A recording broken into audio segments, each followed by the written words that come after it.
नमस्कार। प्रश्न बैंक हल कक्षा 9वीं गणित में आज हम पढ़ेंगे अध्याय 10 व्रत। और शुरू करते हैं। यहां से एक एक अंक के 2 प्रश्न और 3 अंक का 1 प्रश्न पूछा जाना है। पहला प्रश्न है, 3 असंरेखी बिंदुओं से जाने वाले वृत्तों की संख्या होती है। 3 असंरेख बिंदुओं से एक और केवल एक ही वृत्त होकर जाता है। ऑप्शन नंबर अ यहां पर सही है। दूसरा देखते हैं, एक वृत्त का व्यास 8 सेंटीमीटर है तो वृत्त की त्रिज्या होगी, वृत्त की त्रिज्या उसके व्यास की आधी होती है, तो यहां पर हो जाएगी 4 सेंटीमीटर हो जाएगी वृत्त की त्रिज्या। तीसरा लेते हैं, रिक्त स्थानों की पूर्ति कीजिए। रिक्त स्थानों की पूर्ति में वृत्त का केंद्र वृत्त के खाली स्थान में स्थित होता है। अभ्यंतर अंदर स्थित होता है ना, तो लिख देंगे अभ्यंतर। चलिए अगला है, एक बिंदु जिसकी वृत्त के केंद्र से दूरी वृत्त से अधिक हो वृत्त के खाली स्थान में स्थित है। अब देखिए, एक बिंदु है जिसकी वृत्त के केंद्र से दूरी वृत्त से अधिक है, तो वो तो बाहर पहुंच गया ना वृत्त से, तो क्या हो जाएगा, बहिर्भाग आ जाएगा खाली स्थान में, वह वृत्त के बहिर्भाग में स्थित होगा। फिर तीसरा नंबर है, एक चाप खाली स्थान होता है जब इसके सिरे एक व्यास के सिरे हों, तो वह फिर अर्धवृत्त होता है, अर्धवृत्त आ जाएगा यहां पर। फिर चौथा नंबर है, वृत्त खंड एक चाप तथा खाली स्थान के बीच का भाग होता है। एक चाप तथा जीवा के बीच का भाग क्या होता है, वृत्त खंड होता है। ये देखिए, एक चाप और जीवा के जो बीच का भाग है ये वृत्त खंड होता है।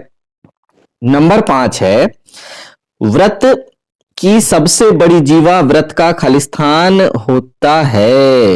वृत्त की सबसे बड़ी जीवा वृत्त का व्यास होता है, तो यहां क्या आ जाएगा, वृत्त का व्यास आ जाएगा। चलिए नेक्स्ट लेते हैं, सत्य और असत्य लिखिए। केंद्र को वृत्त पर किसी बिंदु से मिलाने वाला रेखाखंड वृत्त की त्रिज्या होती है। बिल्कुल यह कथन तो सत्य है। फिर दूसरा लेते हैं, एक वृत्त में समान लंबाई की परिमित जीवाएं होती हैं। एक वृत्त में समान लंबाई की परिमित जीवाएं नहीं, अपरिमित जीवाएं होती हैं, तो ये हो जाएगा असत्य। फिर देखिए तीसरा, यदि एक वृत्त को 3 बराबर चापों में बांट दिया जाए तो प्रत्येक भाग दीर्घ चाप होता है। यह भी बिल्कुल असत्य है। प्रत्येक भाग कैसे दीर्घ चाप हो जाएगा, ये हो जाएगा असत्य। चौथा देखिए, वृत्त की जीवा जिसकी लंबाई त्रिज्या से दुगुनी होती है वृत्त का व्यास होती है। यह कथन सत्य है, यह कथन सत्य है। फिर 5वां नंबर देखते हैं, त्रिज्य खंड जीवा एवं संगत चाप के बीच क्षेत्र होता है।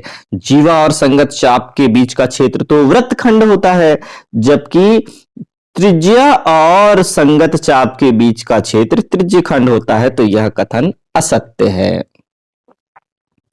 अब अंतिम देखते हैं, वृत्त एक समतल आकृति है। बिल्कुल यह कथन सत्य है। चलिए आगे बढ़ते हैं, एक शब्द या वाक्य में उत्तर दीजिए।